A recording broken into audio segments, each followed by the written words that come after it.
네, 성도님들 만나서 반갑습니다. 정인아입니다. 간증을 하기 전에 이렇게 울면서 시작한 적은 없는 것 같은데 제가 왜 눈물을 흘리는지 궁금하시죠? 우리 아까 제가 뒤에 앉아 있는데요. 하나님을 이렇게 마음껏 찬양하시는 모습에 울컥 눈물이 나더라고요.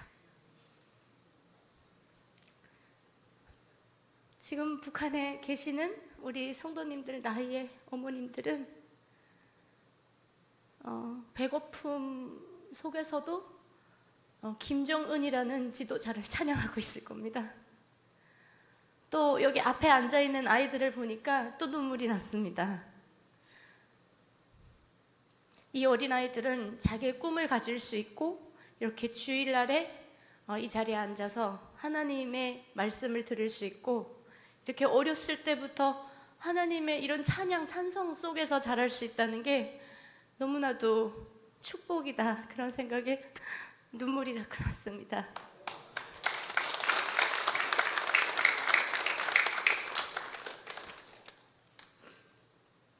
원래 저는 좀 재밌는 애미나입니다. 울면서 간증을 시작해 본 적은 이번에 처음인 것 같아요. 목포 우리 여의도 순복음교회가 참 은혜가 넘치는 곳인 것 같습니다. 네, 앉아 계시는 우리 성도님들 눈을 이렇게 제가 하나하나 이렇게 얼굴을 봤습니다. 이렇게 보는데 너무 귀한 하나님의 자녀분들이 여기 앉으셔서 북한을 위해 기도하시고 고민하시고 북한에 관심을 가져주시고 또 북한에서 이렇게 그 독재 체제 아래서 정말 핍박을 받고 있는 북한 주민들을 위해서 이렇게 따뜻한 마음으로 여기 앉아 계시는구나, 그 생각에 또 눈물이 나고요. 감사의 눈물입니다. 슬퍼서 나는 눈물 절대 아니고요. 너무너무 감사합니다. 우리 김태선 목사님께서 저에게 간증을 이렇게 와줬으면 좋겠다라고 전화를 주셨을 때도 나 같은 게 뭐라고 나 같은 게 뭐라고 이렇게 방송 하나에 대한민국 전국에서 전화가 오는 걸 보고 내가 북한을 위해서 이렇게 열심히 기도해 주시고 이렇게 열심히 기도해 주시는 목사님들, 성도님들을 잘 못 느끼고 살았구나. 제가 지금 이 자리에 서 있는 것은요, 여러분, 다 여러분들과 또 북한을 위해서 쉼없이 기도해 주시는 우리 목사님들, 우리 성도님들의 기도 응답으로 제가 여기 서 있는 겁니다. 북한을 위해서 아무리 기도를 해도 바뀌는 게 없더라, 그래서 지쳤다, 그런 얘기 많이 하시는데요. 그렇지 않습니다. 북한을 탈출한 북한 탈북민만 20만이 넘는다고 하는데 대한민국에 들어와 있는 탈북민 숫자는 3만 4천 명밖에 안 됩니다. 그들이 과연 정말 평범한 사람들이었으면 이 자리에 왔을까, 그런 생각이 듭니다. 탈북민들은 꼭 하나님 안에서 살아야 됩니다. 저보다 굶어 죽어 나가는 사람들 많고요. 저보다 어려운 환경에서 정말 사탕 한 알이 뭔지도 모르고 살아가는 그런 어린아이들이 있습니다. 우리 아이들은 믿기 어렵겠지만, 그런데 하나님께서는 그렇게 불쌍하고 정말 오늘 내일 하는 그런 사람을 북한에서 구원하신 게 아니라 저처럼 김부자를 찬양하고 김씨 일가를 위해서 충성을 다하겠다고 총칼을 벼르고 그렇게 그냥 앉으나 서나 장군님밖에 모르던 저를 선택하셨습니다. 저는 항상 하나님께 기도할 때마다 왜 저보다 어렵고 정말 풀죽 한 그릇도 없어서 굶어 죽어 나가는 그런 아이들이 아니라 저를 구원하셨습니까? 왜 저였습니까? 그럴 때마다 제가 하나님께서 저한테 주시는 말씀은 제가 와서 그 북한 체제에 대한 실상을 알려야 그 북한 밑에 있는 주민들은 사실 그 위의 세상을 잘 모릅니다. 그 위에서 하는 말을 무조건적으로 따라야만 되기 때문에 그걸 또 따르지 않으면 어떻게 하죠? 그냥 무조건적으로 죽여버리잖아요. 자기 체제에 반역이 되거나 자기 말을 잘 안 들으면 무조건 처벌을 하기 때문에 그 밑에 주민들은 그냥 따를 수밖에 없는 겁니다. 어떠한 특권 세력으로부터 지배당하는 것이죠. 저는 참 부끄럽게도 지배계층 혈통에서 태어난 겁니다. 21세기에 사람을 핏줄로 나누고 그 핏줄이 대를 이어가면서 유전된다는 게 이게 말이나 됩니까? 내가 아무리 공부를 잘해도 내 핏줄이 더럽다는 이유로 피가 더러울 수가 있습니까, 여러분? 그렇게 공평하다고 외치는 민주주의라고 하는 그곳에서 그렇게 사람을 51개 계급으로 나눠놓고 인도의 카스트 제도는 그건 뭐 아무것도 아닙니다. 북한은 사람의 피를 51개 계급으로 분류했어요. 그 핏줄에 따라서 할 수 있는 직업도 정해져 있고요. 내가 갈 수 있는 그 꿈의 그 리미트가 한계가 딱 정해져 있습니다. 그러니까 태어날 때 내가 어떤 과정에서 태어났냐에 따라서 제 인생은 그냥 99%는 정해집니다. 그러니까 이런 곳에서 제일 많은 그 숫자가, 그러니까 인구가 제일 많은 계층이 기본군중이거든요. 기본군중 안에는 노동자, 뭐 농민, 그 다음에 직장인들, 일반 평백성들이 들어가 있는 게 기본군중인데 그 기본군중이 80%입니다. 그 안에 이제 뭐 동료계층, 적대계층 이런 거는 좀 20, 30%밖에 안 되는데 그 동료계층을 기득권 세력이 어떻게 보면 지배해서 먹고 사는 그런 구조죠. 저는 제 간증을 할 때마다 제가 그냥 이 자리에 서 있는 것만으로도 하나님께서 역사하셨다, 살아서 역사하셨기 때문에 제가 이 자리에 있다, 이 말씀을 꼭 처음으로 시작하고 싶습니다. 두만강을 넘을 때 저는 실제로 실탄 사격이 있었습니다. 정말 눈먼 총알이 내 뒤통수를 뚫겠구나 하는 그런 공포감에 그 얼어붙은 두만강을 중대장을 손을 잡고 뛰어넘었거든요. 제가 정말 하나님께서 보호 안 하셨으면 제가 이 자리에 있었을까 싶습니다. 우리 성도님들께 제가 질문 하나를 가볍게 해보겠는데요. 혹시 하나님께 태아 시절에서부터 아니면 그 이전부터 하나님, 저는 이 부모한테서 꼭 목포라는 곳에서 대한민국 안에 있는 목포라는 도시에서 태어나게 해주십시오 라고 기도해서 태어나신 분 한 분이라도 계신가요? 태어나는 줄도 모르고 태어나셨죠? 태어나 보니까 대한민국이었고 그때 부모님이 내 부모님이었고, 어떤 목사님이 저한테 그런 말씀을 하셨어요. 유나는 하나님께서 부모님을 잘 선택해서 보내주셨다고. 부모는 하나님께서 빌려주는 존재인데 참 훌륭한 부모들을 하나님께서 주셨다고 그런 말씀을 하셨는데, 제가 농담으로 이런 얘기를 합니다. 유나 씨는 다시 태어나면 뭐가 되고 싶어요? 그런 얘기를 하시길래 저는 그저 다시 태어나면 이건희 회장 딸로 태어나고 싶습니다. 선택할 수 있는 조건이 있다면 그렇다는 겁니다, 여러분. 그러니까 여러분들이 대한민국에서 태어나신 것도, 제가 북한에서 태어난 것도 제 의도와 제 뜻이 아니었다는 겁니다. 오로지 창조주 하나님께서 하나님의 계획 안에 저희가 태어난 거죠. 저희 어머니가 저를 임신을 하셨을 때 제가 둘째로 태어났는데요. 군인 가족으로 사셨습니다. 그런데 군인 가족인데도 불구하고 그때 당시 먹고 살기 힘든 북한에서는 특수부대임에도 불구하고 돼지를 부대 안에서 키웠어요. 근데 그 돼지 풀을 누가 감당해야 되느냐? 군인 가족들이 해야 되는 겁니다. 그래서 저희 어머니가 배가 이렇게 불러온 상태에서 돼지 풀자루를 계속 이고 다녔대요. 그래서 8개월쯤 되니까 아기가 나오려고 하더래요, 팔싹둥이로. 그래서 중조 할머니가 먼 산에 들어가서 잣을 뜯어다가 잣죽을 해서 먹이더래요. 그래야지 아기가 안 떨어진다고. 팔싹둥이로 태어나면 북한은 좀 생존하기 힘듭니다. 만약에 살아남는다 하더라도 조금 이렇게 머리가 좀 잘못되거나 이런 게 있었기 때문에, 또 구삭둥이는 아예 죽고요. 그런데 9월달 구삭둥이쯤 됐을 때 또 내려려고 하는 거예요. 너무 일을 많이 하니까. 물 길어야지, 나무 패야지. 북한에서 군인 가족으로 살아간다는 건 정말 하루하루가 전투입니다, 전투. 그래서 저희 어머니가 제가 컸을 때 그런 말씀하셨습니다. 우리 유나가 군관, 그러니까 직업군인 하고 결혼하겠다고 직업군인을 집에 데려오면 엄마가 무조건 반대하겠다. 내가 살아보니까 군인 가족으로 사는 건 정말 이건 힘든다. 그러면서 이제 반대하겠다고 하셨는데 9개월쯤 되니까 또 나오겠다 그래서 집안에, 북한에 무슨 병원에 가서 아이를 낳는 줄 압니까? 아이 성별도 모릅니다. 그래서 북한에 이런 말이 있습니다. 애기하고 무는 뽑아봐야지 안다고. 몰라요. 초음파가 뭡니까? 전기도 없는데. 병원이 뭐 군인 가족은 도와줘. 산골짜기에 있다 보니까. 그래서 9개월쯤 됐을 때 나오겠다고 그래서 또 막 비닐방막을 펼쳐놓고 막 혼자서 지금 애 낳을 준비를 하는 거예요. 제가 그런 얘기를 들었을 때, 야, 대한민국에 계시는 여성분들 참 축복받으셨습니다. 네, 그럼에도 불구하고 전 같은 여성인데 우리 여성분들이 고저 남편분들에게 의견이 따닥따닥 하시더라고요.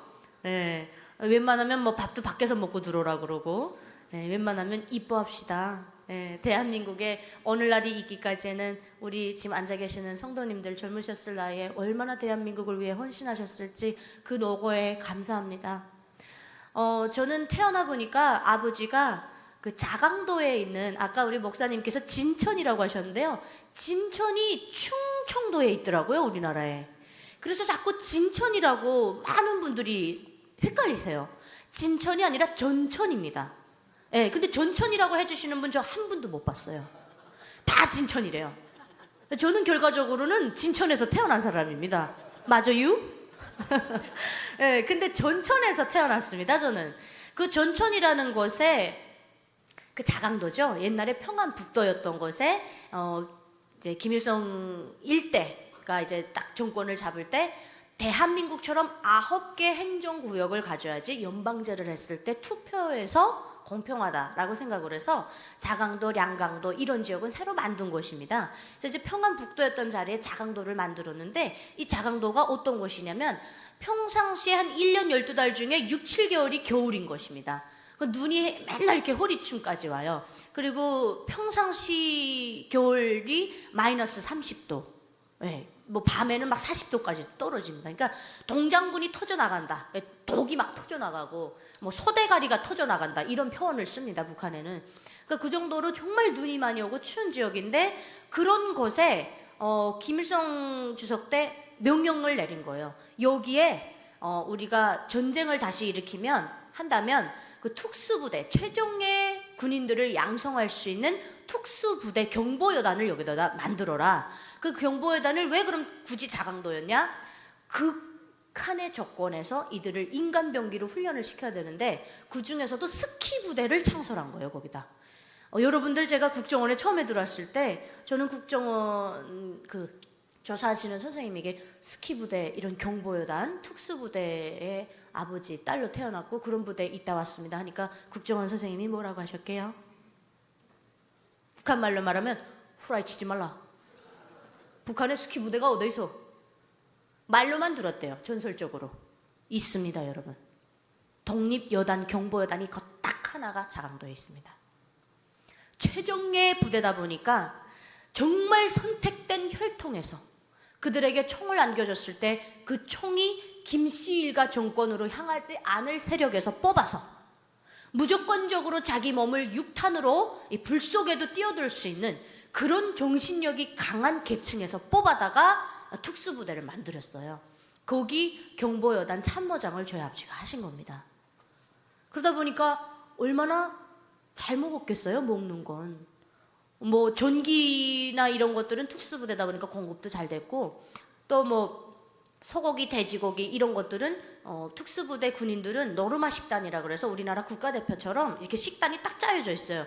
여기 식단처럼 짜여져 나오니까 잘 먹었죠. 어릴 때부터 소고기, 돼지고기도 잘 먹었고요. 나중에 대학을 와서야 소 잡아 먹으면 총살감이라는 걸 그때 알았어요. 그러니까 일반 주민들은 소도 못 먹는데, 소고기도 못 먹는데, 특수부대다 보니까 소고기가 공급됐을 정도니까 공급이 얼마나 좋았는가라고 볼 때 일반 주민들을 봤을 때는 최상의 그런 공급이 이루어졌던 거죠. 그래서 이제 저는 좀 부끄러운 얘기지만 제가 이만갑에 나가서도 출연자분들에게 많이 미안했던 것이, 그 농장원의 자식들, 또 뭐 탄광 노동자 자식들, 뭐 직장 기업소 뭐 이런 사람들, 사무원, 뭐 공무원, 북한 다 공무원들이니까 그런 분들의 자식들을 사실 북한 표현으로 말하면 소똥차기 했어요. 그러니까 버러지 취급을 했다 얘기입니다. 북한은 어릴 때부터 그렇게 계급을 나눠놓고 그런 교육을 시키다 보니까 이렇게 농장원 자식이 제 옆에 오면, 야 가라 델로, 왜 소똥 냄새 풍기면서 내 옆에 와 있어? 이럴 정도로 사람을 계급으로 취급을 하고 그에 따른 취급을 국가에서 합니다. 그러니까 국가를 등에 업고 그냥 그렇게 살아가는 것이죠. 그러니까 뭐 인성교육이라는 게 어디에 있겠습니까? 인성교육 할 시간에 충성교육을 시켜야 되니까. 그렇게 해서 이제 학교를 다니다가 특권층이다 보니까 또 이제 뽑아요. 북한은 노예를 위한 교육과 엘리트를 위한 교육을 따로 시킵니다. 굳이 노예 계급에서 똑똑해지는 사람들이 자꾸 나오면 이 반정부 세력이 클 수 있거든요. 그래서 지역 간의 이동도 금지시키고 여행의 자유도 금지시켰고요. 자꾸 소통을 하면 사람이 아이디어가 모입니다. 그래서 우리가 일제강점 시기 때 순사들이 뭘 감시했습니까? 사람 5명 모이면 따라갔습니다. 이것들이 모여서 뭘 할까? 북한은 그걸 노리는 거예요. 그래서 북한은 3인 1조, 5인 1조가 돼서 서로 감시하는 체계입니다. 5인이 모이면 그 중에 하나는 무조건 보이브 스파입니다. 그래서 어릴 때부터 부모님들이 아이들에게 교육하는 게 짧은 새치어 잘못 놀렸다가 긴 모가지 날아나니까 그냥 입 닥치고 살랍니다. 오히려 말 안 하고 살면 안전하거든요. 그러니까 이런 환경 속에서 제가 살고 있었는데 국가에서 선발을 했어요. 저를 어디에 보냈느냐면 강계 1고중이라는 데를 보냈어요. 그래서 제가 기숙사 생활을 했는데 거기에서 저를 뭘 가르치더냐면요, 영어를 가르치는 겁니다. 들어오더니 오늘부터 1학년 2반은 영어반이야. 그 1고중은 중학교 때부터 가거든요. 그래서 이제 중학교 1학년으로 갔는데 영어반이래요, 제가. 그래서 영어를 배우는데 선생님이 엄청 때리는 거예요. 왜 때리냐? 시간이 없대요. 장군님의 전사로 크기 위해서는 이렇게 공부 시간에 절면 맞고요. 또 단어를 무조건 하루에 20개씩 외워야 되는데 이 단어 20개 외우지 못하면 밤 10시가 돼도 집에를 안 보내요. 그럼 자기가 공부할 때 써야 되는 초는 또 사가지고 가야 됩니다, 학교에. 그러니까 초 살 때마다 어머니한테 엄청난 피해를 드리는 거 아닙니까? 그래서 북한의 어린아이들은 5살 때부터 이미 철이 든다고 보면 됩니다. 그래서 모든 공업품이 귀한 것이다 보니까 색종이 하나도 얼마나 귀했는지 몰라요. 옆에 동무는 색종이가 없어서 색종이 접기 공부를 못하는데 제 색종이 한 장을 주질 못해요. 이걸 하나 빌려주면 우리 엄마한테 하나 더 사내라고 해야 되니까 어릴 때부터 철이 들어버리는 겁니다. 그랬는데 제가 이제 그 1고중이라는 데를 가게 돼서 이제 기숙사 생활을 하게 됐는데 영어를 가르치니까 그냥 뭔지 모르고 맞으면서 배웠어요. 그래서 어느 날 너무 악이 나더라고요. 너무 때리니까. 그래서 선생님한테 물어봤어요. 아니 왜 이거 미제 침략자들의 언어를 우리가 배워야 되냐고. 이거 왜 배우는 겁니까? 그랬더니 선생님이 하시는 말씀이 이게 미국 언어가 아니래요. 이게 영국 언어랍니다. 미국 놈들이 자기 언어를 만들 만큼 똑똑하지 못해서 영국의 언어를 빌려다 쓴대요. 그래서 제가 이제 첫 번째 문장을 배웠던 게 우리는 참된 아버지 장군님의 아들, 딸들이다. 이거를 영어 문장을, 이게 첫 번째 문장이었어요. 이 말이 됩니까? 우리 대한민국에 태어나는 애들 영어 왜 배우나요? 나의 미래를 위해서 배우잖아요. 수능 잘 보려고, 좋은 대학 가려고. 근데 저는 뭔 이유인지도 모르고 맞으면서 배웠던 겁니다. 그러면서 하는 말이 아직 전쟁이 안 끝났기 때문에 전쟁이 일어나게 되면 미국 놈들 포로로 잡아야 되는데 그때 저희가 그들에게 오더를 내려야 된답니다. Hands up, get up, move 이렇게. 그래서 그렇구나. 야, 기카면 너네 특수계층에서 엘리트가 나와서 미국 놈들 통역하고 명령을 내려야지. 그럼 너 오케이 뭐 농장원 자식 보고 하라고 그럴 거야? 선생님이 대놓고 말했어요. 그 선택된 자들이다 이렇게 이제 교육을 하신 거죠. 그래서 늘 어떤 마음이었냐면 제 꿈이 나는 아버지 장군님을 위해서 살다가 죽는 그런 참된 딸이 돼야겠다. 그래서 제가 어떤 분이 저보고 노래 잘한다 그러는데요. 그 노래 김부자 찬양하다가 어떻게 목소리가 터져버렸어요. 그 정도로 맨날 그냥 장군님을 위한 노래를 한 거예요. 지금 제가 하나님 안에서 살아보면 죄죠. 인간을 그렇게 숭배하고, 그렇죠? 인간을 뭐 숭배하다 못해 이건 완전 하늘이 낸 신이라고. 제가 그 김일성이 이제 94년도에 사망을 했는데 그때 어떻게 얘기했냐면 우리 위대한 수령 김일성 대원수님께서는 1912년 4월 15일 만경대 초가집에서 민족의 태양으로 태어나셨다. 제가 아직까지도 그냥 줄줄줄줄 읽잖아요. 4살 때부터 배웠기 때문에. 그랬는데 94년도에 딱 사망하니까 제가 어린 나이에 6살 때 어떤 생각을 했냐면 이제 태양이 졌구나. 내일은 태양이 안 뜨겠다. 근데 내일 태양이 떴어요. 제가 그때 수령님이 할아버지 대원수님이 인간이었구나. 그걸 알아버리니까 김정일 때부터는 그런 무조건적인 충성심이 안 나오더라고요. 제가 좀 어릴 때부터 말 안 듣기로 유명했거든요. 저희 어머니가 그랬어요. 야, 너 키우기 참 힘들었다고. 뱃속에서부터도 급해가지고 8개월에 나오겠다고 하더니 9개월에 나오겠다고 하더니 10달 채워서 나오기가 정말 힘들었다고. 아주 이거 말 안 듣는 애미나이라고 그랬어요. 근데 이제 학교 다닐 때도 항상 그렇게 질문이 많고 의문이 많았던 아이였는데, 제가 어느 날 이제 중학교 이제 졸업할 때쯤 됐어요. 이제 고등학교 갈 때쯤 됐는데 집에 왔어요. 기숙사 생활을 하다가 이제 집으로 왔는데 아버지가 안 계시는 겁니다, 집에. 그래서 엄마 보고 물어봤어요. 아버지가 왜 안 계시냐? 그랬더니 엄마가 그냥 줄줄 울기만 하세요. 그래서 무슨 일이냐? 그렇게 얘기를 했더니, 유나야, 우리 집은 이제 끝났어. 그래서 왜 그러냐? 그랬더니 하염없이 울기만 하시다가 하시는 말씀이, 너의 아버지가 왼손을 잘랐다누나. 왼손을 잘랐다누나. 그래서 지금 11호 군병원에 입원해 계신다누나. 이제 우린 옥하면 좋니? 계속 우시는 거예요. 근데 그때까지만 해도 우리 집안의 태양은 아버지였거든요. 믿고 사는 사람은 우리 아버지밖에 없었어요. 근데 이렇게 여단 참모장까지 하셨던 분이 왼손이 없어졌다는 거예요. 그러면 어디 갔냐? 왜 그렇게 됐냐? 월동훈련을 나갔다가 고난의 행군 시기니까 특수부대도 보급품이 딸리는 거예요. 그런데 이런 어린 17살 학교 졸업하자마자 북한은 싹 다 군대 내보내니까 군인들이 나왔는데 얘네들 보급품이 없는 겁니다. 그러니까 아버지가 자기 장갑을 벗어준 상태에서 술을 드시고, 이 특수부대는, 이 스키부대는 이렇게 눈을 파고 들어가서 자거든요. 근데 그 눈 속에 들어가서 그냥 장갑을 다 벗은 상태로 잤대요. 근데 이게 옳은 거죠. 근데 옳았는데 아버지는 야, 이거 이상하다. 이거 왜 이렇게 손이 이상하지? 그러니까 이걸 빨리 했어야 되는데 좀 방치를 했던 것 같아요. 그러니까 여기 괴사가 오기 시작한 거죠. 그래서 이제 군병원에 올라갔을 때는 이 왼손을 다 이렇게 절단을 해야 될 상태가 온 겁니다.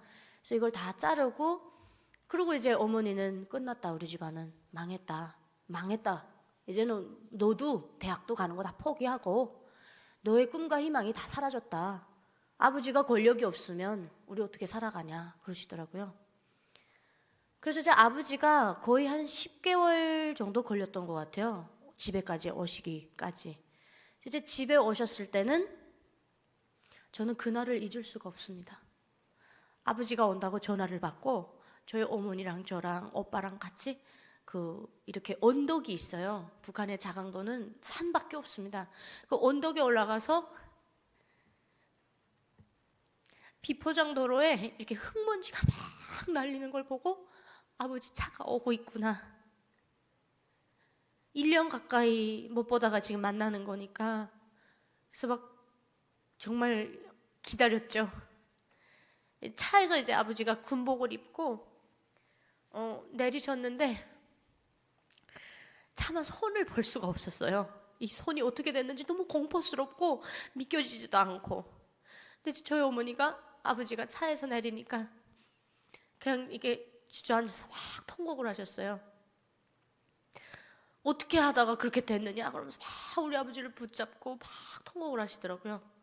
그때 이제 제가 아버지 손을 봤어요. 근데 우수를 끼고 오셨는데, 대한민국처럼 뭐 이렇게 우수 기술이 좋아서 뭐 이렇게 유연하게 손가락이 움직이는 이런 게 아니라 그냥 말이 좋아서 우수지 살 색깔이 나는 플라스틱 장갑을 끼고 왔다, 그렇게 보시면 됩니다. 제가 그때 아빠가 풀어주느라고 유나 한번 잡아보라, 그렇게 그 손을 내미셨어요. 잡아보라고 아버지는 우리 마음을 좀 즐겁게 해주려고 이렇게 장난으로 하셨지만 저는 그 손을 보고 정말 저도 목 놓아서 울었어요. 아버지 고생하셨다고, 얼마나 아프셨냐 그러면서 막 울었는데 아버지가 울지 말라고 이제 저희를 일으켜서 그 언덕에서부터 이렇게 집에까지 걸어 내려왔죠. 여단 참모장이니까 집이 큽니다. 완전 대저택, 이렇게 한 100평 정도의 집이다, 이렇게 보시면 됩니다. 집에까지 걸어오는데 아버지께서 그러더라고요. 잘하면 군에 남을 수도 있고 아니면 전역하고 고향으로 돌아가야 될 수도 있다. 그럼 전역을 하면 우리는 아예 그냥 그때서부터는 아무것도 아니거든요. 북한은 뭐 군복무 오래 했다고 그래서 우리나라처럼 연금이 나오고 이런 게 없습니다. 그래서 이제 전역을 해야 된다라는 생각을, 그러니까 마음의 가짐을 하라는 거죠. 그래서 이제 아버지가 남으면, 만약에 남는다면 고문으로 이렇게 남아야 되는데, 그렇게 되면 이 여단 참모장, 새로운 여단 참모장이 왔을 때 이 집을 못 쓰니까 이 집을 내야 되거든요. 북한은 내 집이 없잖아요. 다 그냥 그 직책에 있을 때만 그게 내 집입니다. 눈치 보인다 그 소리입니다, 부대에. 그래서 그럼 가자, 전역하고 가자. 그래서 아버지가 김정일 국방위원장 때예요, 그때. 이 손 다쳤다라는 보고를 받고, 그러니까 저희 아버지는 거기 낙하산으로 내려온 그 군관이었습니다. 그래서 김정일 국방위원장이 그랬대요. 그런 혁명 전사를 선이 없다 그래서 전역시키지 말고 그냥 여단에 둬서 그냥 그 직책 유지하면서 군복무하게 둬라.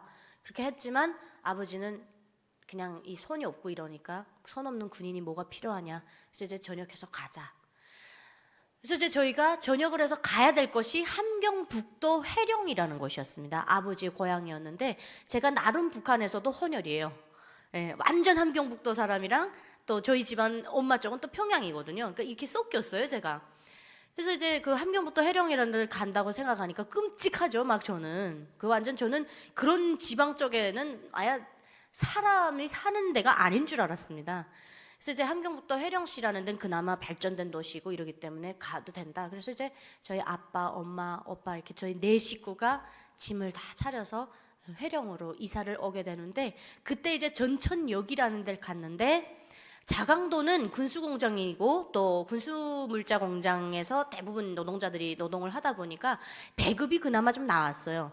그래서 이 안에는 꽃제비라는 게 없습니다. 꽃제비가 뭔지 혹시 아십니까? 거지인데 이 꽃제비가 아빠 엄마가 없는 애들이 아니에요. 그러니까 온 집안이 먹고 살기 힘드니까 다 길로 나온 겁니다. 그러다 보니까 4살부터 뭐 60대 뭐까지 전체 인구를 다 통틀어서 꽃제비가 존재하는 거예요. 그러니까 연령이 다양합니다. 근데 그 전천역에 가니까 노인분들, 꽃제비들도 봤고 제가 아이들도 있긴 있더라고요. 그래서 야, 이렇게 굶어 죽는 사람들이 있다더니 정말 거지가 있구나. 그렇게 하고 이제 기차를 타고 쭉 회령까지 들어왔는데 기차가 가다서다 하니까 한 달 넘게 갔어요. 네, 이삿짐을 싣고. 가다가 역전마다 서는데 이렇게 어린 아이들이 막 그냥 눈하고 이빨만 하얘요. 그런 애들이 나와가지고 밥 빌려 다니고 떨어진 거 주워 먹고. 제가 그동안 알았던 북한이 아니더라고요. 저는 군인 가족에서만 갇혀 살았던 거죠. 그렇게 오면서 북한이 얼마나 참혹한지를 그때 알았습니다. 그때 뭐 그 대합실에 가면 꽃제비들이 하도 죽어나가니까 시체를 이렇게 쌓아놓고 있는 거예요. 저희 아버지가 못 들어가게 하더라고요. 악취가 너무 나니까. 근데 이 시체 처리가 안 돼요. 그러니까 겨울 같은 경우에는 그냥 그 죽은 몸 그 딱딱한 그런 거를 그냥 소달구지에다 막 실어가갖고 그냥 무주거원이죠. 뭐 아무데나 파가지고 그냥 묻어버리고. 그러니까 이게 사람 사는 곳이 아니었던 거예요. 제가 봤던 그 북한이. 그래서 이제 회령으로 가니까 회령역에 도착을 해서 아버지 고향 집에 들어가게 됩니다.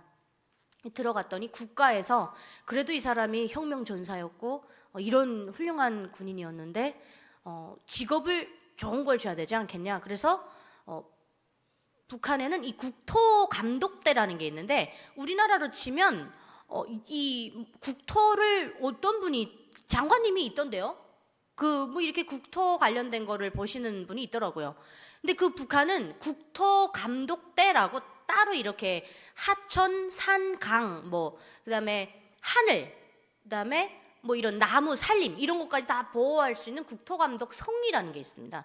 그럼 그 국토감독 성에서 쭉 내려오면 도마다 국토감독대가 있는데 그 해령시 국토감독대 대장으로 우리 아버지를 임명을 하다 보니까 또 군복을 입으셨어요. 그래서 이제 그때는 왕별 하나, 이제 별 하나 달고 이렇게 하셨는데 국에 사실은 여단 참모장으로 살 때보다 뇌물이 엄청나게 모이는 것이더라고요. 왜냐하면 산에 가서 나무를 잘라다 떼야 불을 뗄 거 아닙니까? 그 나무 관리한다 그랬죠, 제가. 그 다음에 영토, 국토를 관리합니다. 이들이 불법으로 막 이 서터지를 개간해가지고 거기에다가 그 북한의 또갈롱이라고 그러는데 그때 이제 뭐 옥수수 심고 뭐 심고 막 한단 말이에요. 근데 이 영토, 국토를 관리하는 게 또 국토감독대입니다. 그러니까 뭐 산청부터 온갖 돈 뭐 있는 거 다 가져와서 뇌물을 주면서 대장동지 여기다가 농사 좀 짓게 해주십시오, 이런 뇌물이 모이는 자리더라고요, 거기가. 그래서 그때서부터 저희 아버지가 부정부패를 혁명적으로 해버리시더라고요. 그래서 정말 뭐 딸날을 집에다 이렇게 쌓아놓고 위안화도 이렇게 쌓아놓고, 제가 거짓말 안 하고요, 저희 어머니가 그때 정미소를 운영하셨는데 여기로 말하면 사장님이에요. 온갖 기계를 다 갖다 놓고 뭐 정미서부터 모든 걸 다 하죠. 돈이 너무 들어오는데 이 돈을 관리가 안 되니까 저희 어머니가 마대에다 넣어갖고 집에 와서 우르륵 쏟아요. 그 돈이, 북한 돈이 질이 안 좋으니까 이게 막 찢어져 있거든요. 그걸 붙여갖고 저보고 쓰래요. 제가 붙이다가 큰 숫자만 붙이고 작은 돈은 붙이기 싫어갖고 엄마 몰래 아궁에다 불 다 지펴버렸어요. 그 정도로 저희는, 누군가는 굶어 죽어 나가는데 저희는 그렇게 잘 살았던 거예요. 저희 담장이 도적이 하도 드니까 3m 정도 담장을 쌓았고 그 위에 이제 대못을 다 박아놨어요. 안에는 사냥개가 3마리가 있었습니다. 주민들이 소문이 나기를 저 담장 안에는 남조선이란다. 그 말이 뭘까요? 담장 안에는 남조선이란다. 잘 먹고 잘 살고 부르주아처럼 산다고 소문이 날 정도로 그렇게 잘 살았었습니다, 저희가. 그러다 이제 제가 고등학교를 졸업하고 김정숙 교원대학이라는 데를 가게 됩니다. 그럼 김정숙이 누구길래 그녀의 이름을 딴 대학을 만들었느냐? 그 대학이 함경북도 해령시에 있었는데 그 김일성의 첫 번째 부인이죠. 그 김정숙이 거기서 태어났기 때문에 그 대학이 거기 있었던 겁니다. 그 대학에 제가 뽑혀갔죠. 북한에 하나밖에 없는 교원대학이에요. 그 김정숙 이름을 딴. 실제 그 대학을 가서 저는 음악을 배우게 되죠. 음악을 전공하게 되는데 제가 12살 때부터 바이올린을 했었습니다. 엄마의 욕심으로. 제가 대한민국에 와보니까 통일된 것 중에 딱 하나가 이 어머니들의 치맛바람은 통일됐어요, 이미. 그건 걱정 안 하셔도 됩니다. 북한 어머니들도 장난 아니에요. 우리나라에 뭐 헬리콥터 엄마가 있더라고요. 그럼 북한 말로 하면 직승기 엄마들이 북한에 많아요. 그래서 이제 제가 바이올린을 하다 보니까 음악과를 들어갔는데 그 음악과에서부터 제 인생이 바뀌기 시작하죠. 거기는 이제 북한도 마찬가지로 예체능 하는 애들은 돈 많은 집에 애들이 옵니다. 돈이 많으니까 뭘 많이 했냐면 남조선 드라마를 많이 본 거예요. 근데 저는 안 봤어요, 사실. 아버지가 보지 말라고 했기 때문에. 근데 이제 친구가 하도 보자 그래서 제가 그 동무에 원래는 썩어 빠진 이 정신 상태를 좀 바꿔주려고 봤는데 잘못 봐버린 거죠. 제가 성승원 오빠를 봐버렸어요. 그러니까 처음부터 성승원 오빠 얼굴을 딱 보니까 사람이 아예 이게 정신이 확 나가버리더라고요. 태어나서 그렇게 잘생긴 오빠들 본 적이 없거든요. 근데 또 이 오빠들은 여자가 가방 들고 화장실 밖에 서 있으라니까 또 서 있더라고요. 제가 처음에 그거보다 요즘 남조선 아새끼들 저거 왜 이렇게 모조리같이 놀아? 북한은 남자들이 짐을 안 듭니다. 하늘 같은 남편한테 어떻게 짐을 들리냐. 근데 여자들이 들라 그러면 들고, 여자들이 기시하면 쫙 때리면 그냥 여보 그게 아니라니까 오해야 그러면서 맞고 있고, 막 심지어 뭐 김치 싸대기를 막 맞고. 그런 걸 보면서 야 이거 뭐야, 저기 세상은 완전히 다른 세상이네. 그리고 이제 처음에는 그 친구의 정신 상태를 바꿔주겠다, 제가 딱 하나만 보겠다 그랬는데 더 가져라. 얘가 유나 너무 아까 하나만 본다 길지 않아서, 야 그 누구 딸인지는 알아야 될 거 아니야. 대한민국 드라마는 상업 드라마답게 끝이 아주 애매하게 끝나버리더라고요. 그래서 그 누구 딸인지는 알아야 될 거 아니야, 가져오라. 그래서 이제 가져오고 또 가져오고 눈이 충혈될 때까지 밤을 패가면서 봤어요. 하나를 보니까 이거 과연 진짜일까 싶은 거예요. 그래서 어떻게 될까요? 계속 보게 되는 거죠. 한 6개월 정도 보니까 그때서야 이게 교육으로 다가오더라고요. 아, 북한에서 지금 다 거짓말하고 있구나. 이게 보이기 시작하는 겁니다. 지금 김정은 정권이 들어와가지고 10대까지 한국 드라마 봤다고 공개청산을 해버리거든요. 그 이유가 바로 이걸 보면 저처럼 사상 변화가 오기 때문에 그렇습니다. 저는 이 한국 드라마를 자꾸 보다 보니까 대한민국의 이 세상이 얼마나 잘 사는 것이고 북한에서 얘기하는 것과 얼마나 다른 세상인지 알아버린 겁니다. 그래서 그때서부터 저도 모르게 나 대한민국에 가면 어떨까? 그러니까 대한민국이란 말은 모르고 남조선에 가면 어떨까? 그런 생각을 자꾸 하게 됐어요. 그래서 이제 집에 가면 자꾸 성승원 오빠 떠오르고 원빈 오빠 떠오르고 현빈이 떠오르고 막 이러니까 공부가 안 되는 겁니다. 그래서 제가 예상하기로는 어느 순간에 내가 남조선 말씨를 따라하다가 안전원 동지에게 들키면 우리 집안 전체가 정치범 교화소에 가서 앉아있겠구나, 그런 상상까지 하게 되더라고요. 그래서 제가 그때 안 되겠다, 탈북을 해야 되겠다. 성승원 오빠 때문에 탈북했다 그러니까 국정원 선생님이 저를 거짓말 탐지기를 다 해보시더라고요.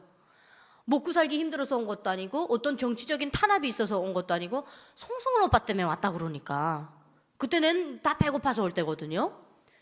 그러니까 그 정도로 제가 완전 허황한 발상을 하는 거죠. 그래서 그럼 어떻게 하면 안전하게 넘을까? 그래서 집에 가서 아버지 돈 1200불을 훔쳤습니다. 아버지 돈 1200불을 훔치고 그다음에 국경경비대를 찾아갔어요. 국경을 지키고 있는 군인들이죠. 여기도 또 특수부대예요. 출신상 아주 훌륭한. 그래서 가서 국경경비대 중대장을 만나가지고 제가 단도직입적으로 얘기를 했어요. 준혜 동지, 제가 이 두만강을 좀 넘으려고 하는데 얼마나 드리면 되겠습니까? 그랬더니 야 못해도 50달러는 받아야지 그러더라고요. 전 1200불을 훔쳤는데 50달러면 너무 좋잖아요. 그래서 당장 합시다고. 그래가지고 리허설을 2번을 했어요. 뭐 여기로 넘을 거야, 여기로 넘을 거야, 뭐 4시간 기차 타고 내려갈 거야, 뭐 이런 얘기를 다 한 거죠. 그리고 이제 집에 돌아와서 저는 준비를 해야 되잖아요. 준비를 해야 되는데 문제는 이제 어머니 아버지가 걸리는 거죠. 이거 부모님한테 말씀드리면 저희 어머니 아버지는 저를 이렇게 붙잡아다가 감옥에다가 그냥 저희 부모님이 저를 넣어버릴 것 같더라고요. 그래서 이제 말씀은 못 드리고 북한은 하나님이 없는 곳이다 보니까 미신이 판을 칩니다. 그러면 우리가 먼 길을 떠날 때 북한은 국수 먹으면 절대 안 돼요. 길이 길어진대요. 또 먼 길을 떠날 때 먹어야 되는 것 중에 하나가 계란입니다. 삶은 계란. 이걸 먹어야 똘똘똘똘똘똘 굴러간대요. 그래서 점쟁이가 D-Day 3일 전부터 삶은 계란을 까먹으라는 거예요. 열심히 까먹었죠. 그렇게 하고 이제 D-Day가 딱 왔습니다. 그래서 이제 새벽 4시에 제가 기차를 6시 기차를 타야 됐기 때문에 새벽 4시에 문을 빼꼼히 열고 샥 집에서 탈출하는데 누가 제 뒷덜미를 덥석 잡았어요. 새벽 4시에. 누가 잡았을까요? 아빠. 부모님? 엄마? 잘 모르시겠나요? 여러분들 원하시는 분으로 할게요. 부모님? 엄마가 잡았어요. 엄마가 저를 딱 잡았는데 저희 어머니가 제가 3일 전부터 계란 까먹은 걸 다 알고 계셨어요. 껍데기도 뭐 잘 처리를 못해서 조금 부스러기에 떨어졌지만 문제는 노란 자위가 없었던 거예요. 저는 항상 삶은 계란을 엄마가 삶아주시면 먹어야 된다 그래서 삶아주시면 노란 자위를 항상 이렇게 빼놨어요. 엄마가 드시라고. 근데 노란 자위가 없는 거예요. 그래서 야 이거 뭐야, 얘가 지금 뭐 고사를 준비하고 있구나. 노란 자위까지 다 먹었어? 그래서 엄마가 저를 주시려다가 새벽 4시에 딱 잡은 거죠. 그리고 이제 나오니까 엄마가 너 어디 가니? 제가 말할 수가 없잖아요. 눈이 막 떨리고 있는데 말을 못하죠. 그래서 이제 옷을 막 입고 따라 나오시더라고요. 걸으라. 네가 걷는 길로 내가 한번 가자. 따라가자.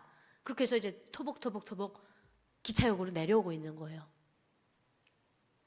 제가 여러분 12시까지가 2부 예배 끝입니다. 아쉽지만 여기서 제가 끊어야 되거든요. 이제 자본주의 예민하게 다 됐죠? 네, 아주 이렇게 아쉽게 그럴까 말까 할 때 끊어줘야 3부 예배 또 오시잖아요. 어떡해. 내가 대한민국을 남조선 드라마로 배워서 그래.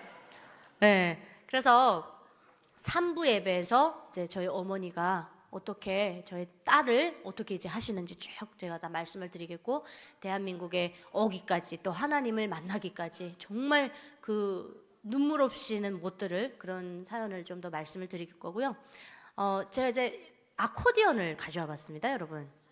사실은 제가 무슨 악기 하는지 아십니까, 여러분? 바이올린을 하죠. 근데 견대학을 들어갔더니 북한이 전기가 없고 스피커가 없다 보니까 선전선동은 해야 되겠는데 스피커가 필요 없는 악기가 필요한 거예요.